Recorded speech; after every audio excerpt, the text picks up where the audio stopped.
Yo recuerdo una excelencia en enseñanza. Tuve muy buenos maestros en las diferentes materias. Recuerdo, bueno, pues muchos momentos de mis clases de farmacología, de las prácticas de cirugía que eran extremadamente exigentes para que no nos contamináramos después de un lavado quirúrgico. Recuerdo una alta exigencia en todas las clases, porque obviamente pues la misión de sacar profesionistas de alto nivel es mucha. Entonces recuerdo con mucho cariño esa parte. Los compañeros con los que hemos forjado amistades que sobreviven hasta hoy. Por ejemplo, en este reciente mes de febrero tuvimos una reunión a 32 años de haber egresado, donde asistimos alrededor de 12 o 13, pero hemos tenido otras reuniones donde vamos más. Seguimos en contacto y seguimos ayudándonos incluso por nuestras diferentes especialidades. El poder practicar deporte. Yo estuve en un equipo de softball de la facultad, o bueno, del grupo de la generación. Y luego tuvimos un equipo de fútbol cuando estábamos en ICB y luego cuando estábamos en el Hospital Angeliaño. El Hospital Angeliaño, del cual guardo memorias muy gratas.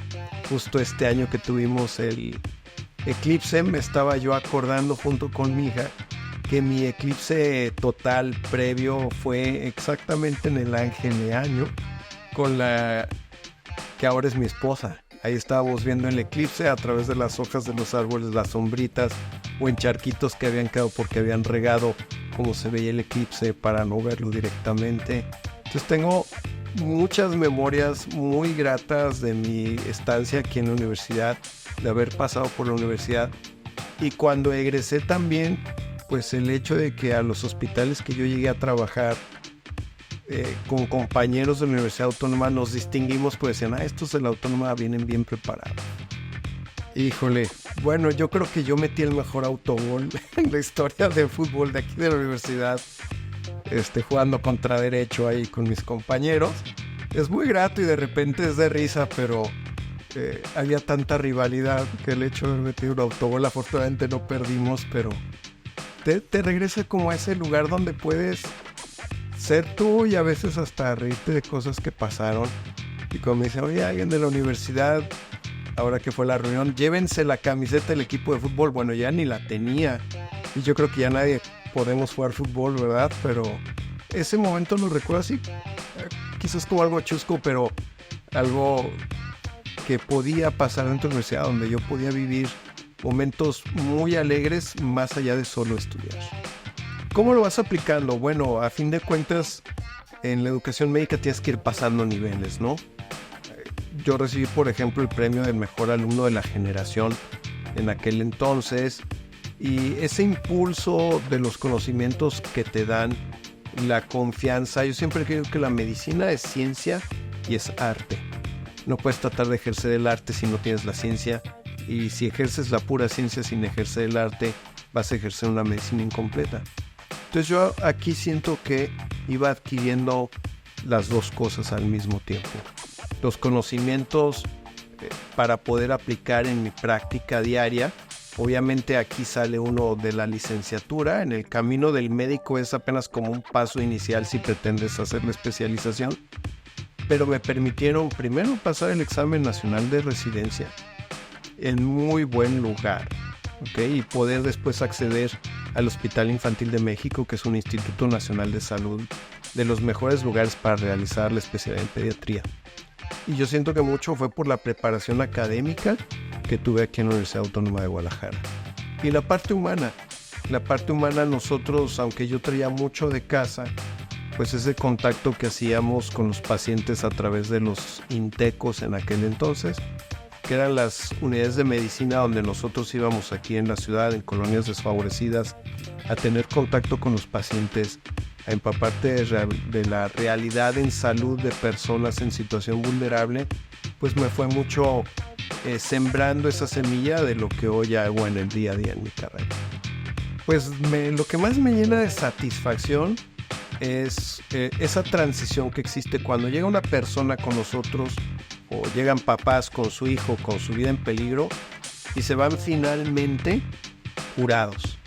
Y cuando vuelvo a ver a esos sobrevivientes que yo traté de niños, ya siendo profesionistas, ¿no? Tengo 2 pacientes que son doctoras, siendo madres, siendo padres. Esa es la satisfacción. Y cuando me enseñan, nosotros nos tomamos fotos por la manera en que he visto al dar la consulta, y cuando me enseñan las fotos de cuando eran mis pacientes y nos tomamos la foto actual y ver, hay una chica que es modelo, por ejemplo, y ver la niña que era cuando estaba mal, muy mal, y ver cómo se desempeña ahora, para mí esa es la mayor satisfacción que puede existir. Hoy soy Elvis Dorado, hace alusión a una iniciativa de mejora de la calidad que se llama La Hora Dorada, que se trata de administrar el antibiótico cuando uno de nuestros niños llega complicado antes de que pasen 60 minutos de que ingresó por urgencias. Esto reduce mucho en la mortalidad, los días de estancia, las complicaciones, ¿no? Pero ¿por qué disfrazarme? Bueno, hace varios años empecé a disfrazarme, siendo estudiante de aquí, me disfrazaba yo de payaso, iba los sábados a animar a niños a los hospitales civiles, porque yo soy un sobreviviente de cáncer, y cuando yo estaba hospitalizado, los que iban disfrazados de payasos eran los que realmente me hacían sentir mejor. Estoy hablando de 1989. Cuando yo empiezo a ir, dejo de hacerlo en 1992, hasta que un niño mío llega al hospital infantil disfrazado de payaso. Un niño ya que había terminado su tratamiento y me cuenta a mi misma historia, que cuando iban payasos lo hacían sentir muy bien. Entonces, al día siguiente salió el payaso y después empecé yo a disfrazarme en ocasiones especiales. Hasta que en 2014, un poco jugando en el Mundial, dije, todos los días del Mundial me voy a ir disfrazado de futbolista de la selección mexicana, de los diferentes uniformes que hay. Lo disfrutamos tanto que no fuera solamente en Navidad, solamente en septiembre, solamente en Día del Niño. Y caí yo en la cuenta que cada día que vivimos es un día especial y valía la pena celebrar. Entonces dejé de disfrazarme para días especiales y me empecé a disfrazar todos los días que doy consulta. Y empezó a tener efectos espectaculares. La primera vez que me disfracé en 2007 de Santa Claus para dar consulta, era increíble ver la reacción que tenían los niños cuando del consultorio salía a llamarlo Santa Claus. Obviamente Santa Claus no llega con las manos vacías. El preguntarles cómo te sientes hoy, no, pues bien. ¿Cómo te has portado? Pues todos se portaban bien. Y al acabar la consulta, Santa Claus les daba un regalo. Y ya de ahí se iban a su quimioterapia, se iban a su procedimiento, se iban a su hospitalización. Pero habían visto Santa Claus. Sean muy abiertos a las necesidades de las personas que acuden a ustedes buscando cambiar sus vidas. Pónganle pasión a eso. Si se dan cuenta, están privilegiados por la carrera que escogieron. No sé a qué especialidad se dediquen, pero incluso van a poder hacer que la gente que no ve, vea si se dedican a la oftalmología. Que el que no camina bien, camine si se dedican a la traumatología. Que el que le dijeron que iba a morir pueda seguir viviendo si se dedican a la terapia intensiva, a la oncología. En ustedes está el poder de cambiar para bien la vida de las personas.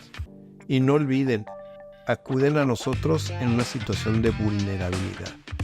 Y parte de nuestra tarea es brindarles la confianza, el que se sientan apapachados, que se sientan seguros y que se sientan en confianza. Porque hoy hay una cantidad infinita de médicos en nuestro país. Pero si ustedes escuchan las necesidades de los pacientes, actúan en consecuencia de una manera humana, se van a quedar con usted y su tratamiento va a resultar mejor. Si solo se dedican a tratar signos y síntomas, van a ser un médico más, como hay muchos, pero si realmente se ponen a escuchar de corazón lo que las personas necesitan, van a encontrar la solución para aquello que les aqueja.